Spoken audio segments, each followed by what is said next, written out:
नमस्कार. आज मी इथे माशांचं जेवण बनवत आहे. त्यासाठी मार्केटमधनं मासे आणलेले आहेत, ते काढून घेते. हे करमट आणलेले आहे, सगळे मिक्स मासे आहेत.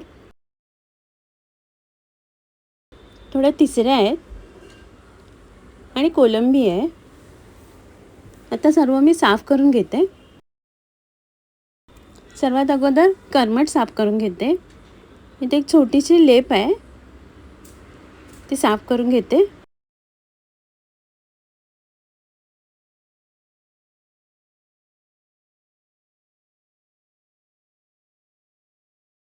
अशा प्रकारे छोटे छोटे मासे साफ करून घेते.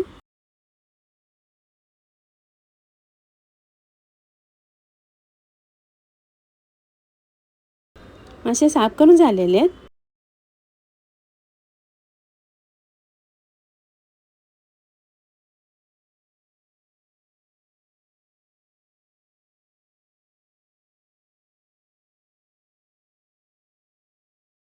अशा प्रकारे सर्व मासे साफ करून झालेले आहेत. आता थोडंसं मीठ लावते आणि बाजूला ठेवते. कढीला लागणारं वाटप काढून घेते. खोबरं किसून घेते. खोबरं किसून झाल्यावर ग्राइंडरमध्ये वाटायला घेते. 10-12 सुक्या मिरच्या आणि 2 मोठे चमचे धणे, हळद आणि अर्धा उभा चिरलेला कांदा घालते आणि थोडं थोडं पाणी घालून वाटून घेते.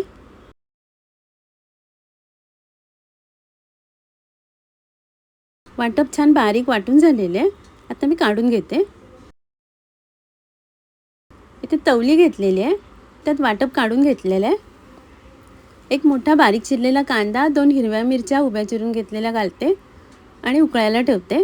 इथे कैरीला मीठ लावून धुवून घेतली आहे आणि ते वाटपात घालून शिजवून घेते. कैरी आणि कांदा शिजलेला आहे, त्यात बारीक मासे साफ करून धुवून घेतलेले घालते. चवीप्रमाणे मीठ घालते, मिक्स करून घेते आणि झाकण लावून शिजायला ठेवते. थोड्या वेळाने झाकण काढून मासे शिजलेले आहेत. करमटाची कढी तयार आहे.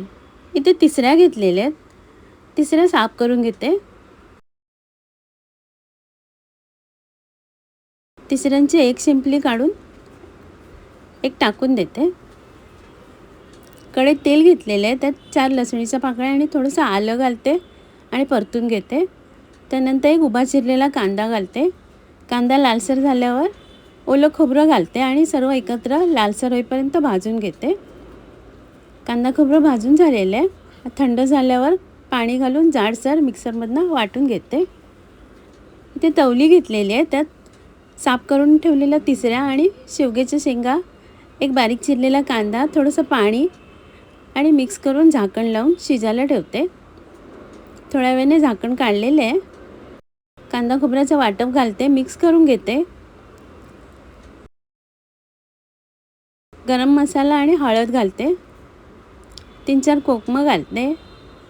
2 हिरव्या मिरच्या उभ्या चिरलेल्या मिक्स करून घेते आणि चवीप्रमाणे मीठ घालून पुन्हा एकदा मिक्स करून झाकण लावून शिजायला ठेवते. ते तिसऱ्या आणि शेवग्याच्या शेंगा शिजलेल्या आहेत. तिसऱ्यांचं तोडाक तयार आहे. इथे कोलंबी साफ करून धुवून घेतलेली आहे. त्याला कोकम, आगळ, लाल मिरची पावडर, हळद आणि चवीप्रमाणे मीठ लावून बाजूला ठेवते. कोलंबीला मीठ मसाला लावून बाजूला ठेवलेलं. त्या अर्ध्या तासानंतर तांदळाचं पीठ आणि रवा मिक्स करून घेतलेला आहे. ते मसाला लावून ठेवलेल्या कोलंबीला लावून घेते.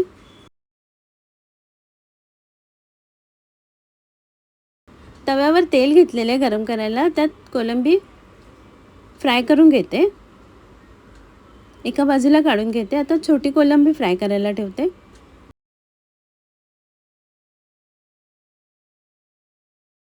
अशा प्रकारे दोन्ही बाजूनी कुरकुरीत होईपर्यंत कोलंबी फ्राय करून घेते.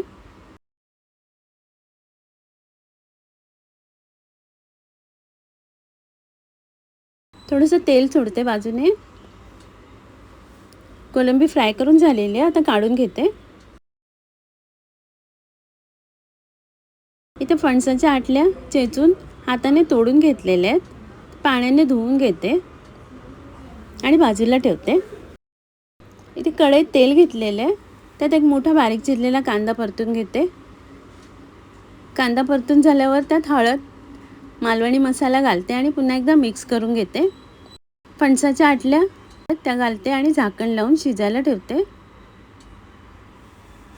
थोड्या वेळाने झाकण काढून शिजलेत का बघते. त्यानंतर सुका जवळा साफ करून धुवून घेतलेला तो घालते. चवीप्रमाणे मीठ आणि 2-3 कोकमं घालते आणि मिक्स करून घेते आणि झाकण लावून शिजायला ठेवते. ते फणसाच्या आटल्या आणि जवळा शिजलेला आहे. वरून ओलं खोबरं आणि थोडीशी कोथिंबीर घालते, मिक्स करून घेते आणि पुन्हा एकदा झाकण लावून वाफ काढून घेते.